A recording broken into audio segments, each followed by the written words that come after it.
नमस्कार मु प्रियंका साहू आज वीडियो को आपण मानक स्वागत करुच्ची।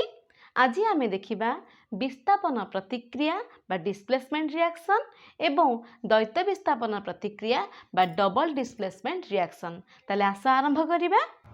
आस प्रथमे विस्थापन प्रतिक्रिया बा डिस्प्लेसमेंट रिएक्शन कौन बुझी नबा। प्रथमे आमे तीनोटी लुहा कंटा नबा सीरियल करदेली 1 2 3 तीनोटी लुहा कंटा नहीं तापर आमे कौन करिबा ना दीटा परीक्षा नली नबा। गोटे ना दे दबा ए कौन सी कागज अठा द्वारा ता उपरे आमे लिखि परिबा ए आ गोटे थरे लिखिबा बी। तापर कौन करिबा ना ए जो आमे नेइचे परीक्षा नली दीटा प्रथमटी रे आमे 10 मिलीलीटर कपर सल्फेट नबा द्वितीयटी रे अर्थात बी परीक्षा नली रे मध्य से 10 मिलीलीटर कपर सल्फेट नबा। तापर कौन करिबा ना ये जो आमे दीटा नहींचे परीक्षा नली गोटे को सेमती रखीदबा स्टैंड रे हो सुरक्षित भाव में रखीदबा बा जेकोसी स्थान रे हो सुरक्षित भाव में रखीदबा।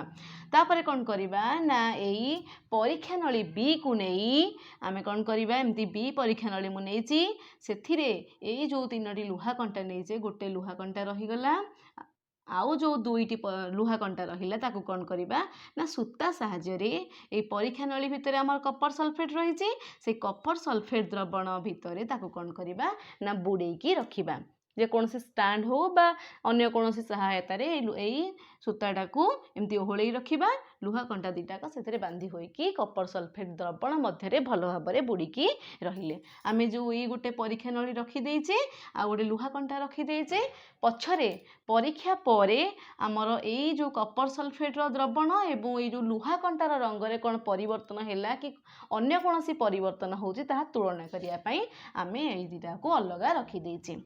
वर्तमान आपको कौन करिबा ये जो लुहा कंटा दीटा को परीक्षा नली रे बुड़ी रहिले 20 मिनिट पर्यंत ताकू बुड़ेकी सेमती छाड़ीदबा। 20 मिनिट पर कौन करिबा ना ये लुहा कंटा दीटा को परीक्षा नली से जो परीक्षा नली भितरु बा कपर सल्फेट द्रवण मध्यरु बाहर करि आनिबा।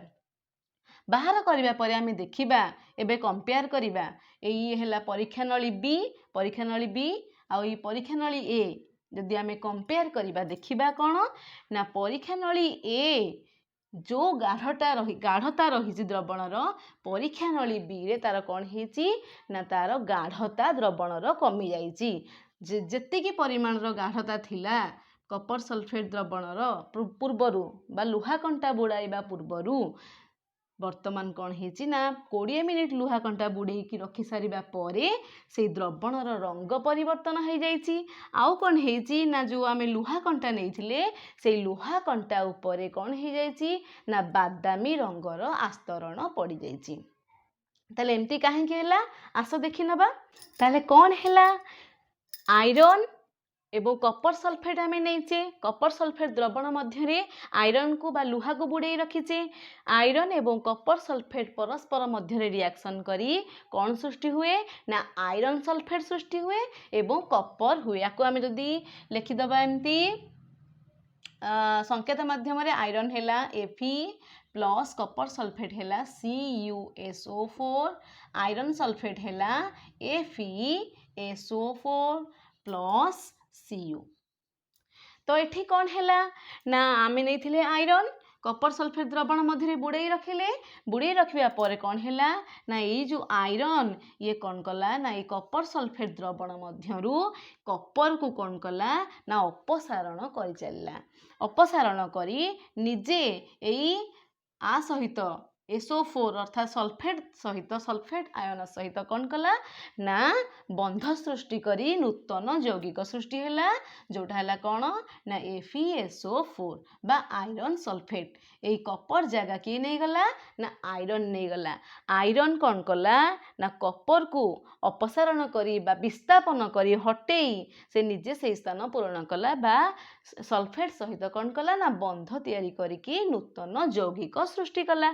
ताले एई जो प्रतिक्रिया हैला आको आमे कौन कहिबा ना विस्थापन प्रतिक्रिया कारण गोटिए मौलिक आउ गोटे यौगिक सहित प्रतिक्रिया करी सही यौगिक रे थिबा मौलिक को विस्थापित करी निजे कौन करुची नूतन यौगिक सृष्टि करुच्ची ताकू आमे कौन कहिबा से प्रतिक्रिया को विस्थापन प्रतिक्रिया बा डिस्प्लेसमेंट रिएक्शन। आस आउ किछि डिस्प्लेसमेंट रिएक्शन विषय देखिबा। मु ऑलरेडी दीटा रिएक्शन लिखि देछि Zn plus CuSO4 ZnSO4 plus Cu अर्थात जिंक प्लस कॉपर सल्फेट ये परस्पर मध्य रिएक्शन करी सृष्टि हुए जिंक सल्फेट एवं कॉपर। ये कौन है ना जिंक कौन कला कॉपर को विस्थापित करी SO4 सहित बंध सृष्टि करी यौगिक नूतन यौगिक सृष्टि कला ZnSO4 प्लस Cu। एठी मध्य ठीक सेमती Pb प्लस CuCl2 उत्पन्न है PbCl2 plus Cu। Pb lead plus copper chloride सृष्टि है कौन ना lead chloride plus Cu। Zinc copper sulphate यौगिक कॉपर को विस्थापित कला।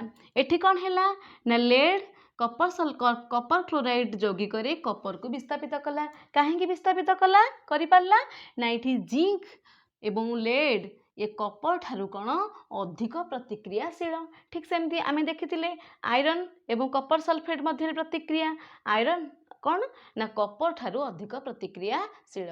तेणु अधिक प्रतिक्रियाशील मौलिक कम प्रतिक्रियाशील मौलिक जो यौगिक कम प्रतिक्रियाशील मौलिक रही जमती Cu Zn ठारू कम प्रतिक्रियाशील ताकू विस्थापित करी निजे नूतन यौगिक सृष्टि करुछि। आस द्वैत विस्थापन प्रतिक्रिया बा डबल डिस्प्लेसमेंट रिएक्शन कौन देखि नबा। गोटे परीक्षा नली रे 2 मिलीलीटर सोडियम सल्फेट नबा एवं आउ एक परीक्षा नली रे 3 मिलीलीटर सोडियम सल्फेट नबा। सोडियम सल्फेट एवं बेरियम क्लोराइड होछंदी कौन ना दुईटी स्फटिक जहाँकि जल रे द्रवणीय। आमे कौन करिबा ना ये जो दीटा द्रवण को कौन करिबा ना मिसेई दबा बेरियम क्लोराइड से सोडियम सल्फेट द्रवण को आमे कौन करिबा ना मिसेई दबा परे आमे देखिबा कौन हबो ना एक धला ये होची कौन ना बेरियम क्लोराइड रो द्रवण एवं सोडियम क्लोराइड रो द्रवण ये जल रे मिसी जाए भल भाबरे जल रे द्रवणीय। किंतु आमे जदि दीटा को मिसेई दबा आमे देखिबा धला रंगर पदार्थ उत्पन्न हेबो जहाँकि जल रे भल भाबरे मिसी पारे नाही एथरे मिसिबो नाही। ये टिके समय रखिदा पर ये तले कौन हम ना बसीज अवक्षेप हो। तेणु आपको आम कौन कह ये जो प्रतिक्रिया जो अवक्षेपण सृष्टि है से प्रतिक्रिया को आम कौन कह अवक्षेपण प्रतिक्रिया जोटा बसीगला जो पदार्थ न मिसिकी भलरे बसीगला। तो आम देखिले बेरियम क्लोराइड एवं सोडियम सल्फेट द्रवण को आम जदि मिसई देले एक धला रंगर अवक्षेप सृष्टि है। ताले कहीं सृष्टि है किपरि सृष्टि है आस आलोचना करिबा। Sodium sulphate plus barium chloride ए दुईटा द्रवण को आम जो मिसई देले सृष्टि है कौन ना barium sulphate plus sodium chloride. आपको आम संकेत माध्यम लिखिदबा sodium sulphate Na2SO4 plus barium chloride है BaCl2 उत्पन्न है barium sulphate BaSO4 plus sodium chloride है NaCl। तो ये कौन है जिते आम सोडियम सल्फेट एवं बेरियम क्लोराइड मिसई देले ये दुटा परस्पर मध्य रासायनिक प्रतिक्रिया घटी परस्पर मध्य कौन है ना सोडियम यही जगह को पलि आसला बेरियम कौन है ना यही जगह को पलि आसला। ये परस्पर मध्य कौन कले ना स्थान बदलई देले सोडियम सल्फेट सहित रासायनिक प्रतिक्रिया करथिला बंध सृष्टि करथिला बंध सृष्टि करी यौगिक सृष्टि करथिला। तो एठी कौन है यही बंध भांगी ये सोडियम कौन कला ना क्लोरीन सहित बंध तैयारी कला एवं सल्फेट बेरियम सहित बंध तैयारी करी यौगिक उत्पन्न है। तो आम सृष्टि है barium sulphate plus sodium chloride हूँ खाइबा लुण आम जो जाने जल रे द्रवणीय आ बाकी रहा किए ना बेरियम सल्फेट रंग निहाती कौन धला कारण आम धला रंगर अवक्षेप ही पाइचे ये तो जल द्रवणीय तेणु ये है रंग है धला रंग। तो ये कौन है ना दीटा विस्थापन है दीटा मौलिक परस्पर स्थान बदल कि कौन कले ना विस्थापित हेले। तेणु आपको आम कौन कहिबा द्वैत विस्थापन प्रतिक्रिया बा डबल डिस्प्लेसमेंट रिएक्शन। आउ एक द्वैत विस्थापन प्रतिक्रिया संबंध में आस आलोचना करवा। ऑलरेडी ए रिएक्शन विषय में आम आगुरी पढ़ी सारीचे। Lead nitrate plus potassium iodide परस्पर मध्य रिएक्शन कर दुईटाक होती कौन ये जल द्रवणीय ये जल द्रवणीय। तो ये दुईटाक जो आम मिसई दौचे सृष्टि होची potassium nitrate plus lead iodide. आपको आम संकेत लिखिपर PbNO3 प्लस पोटासियम आयोडाइड है Ki potassium nitrate KNO3 plus lead iodide PbI2। तो ये आमर कौन होची ना ये आम या करदे समतुल्य करदे ये हो PbI2 ठीक अच्छे के दीटा पोटासियम ठीक अच्छे नाइट्रोजेन ठीक अच्छे। तो ये बर्तमान समतुल्य आमर ऑलरेडी अच्छी। ताहले आम देखा ये कौन है ना लेड नाइट्रेट पोटासियम आयोडाइड जिते परस्पर मध्य मिसई देते कौन होता ना हलदिया रंगर अवक्षेप सृष्टि होता। तो ये कौन है ना PbI2 आउ 2KNO3 सृष्टि है। आशा करुँची भिडियोटी निहाती भल लगी। सब्सक्राइब कर बेल आइकन टी दबाई देबे, शेयर करेंगे, कमेंट करेंगे। रहुची धन्यवाद।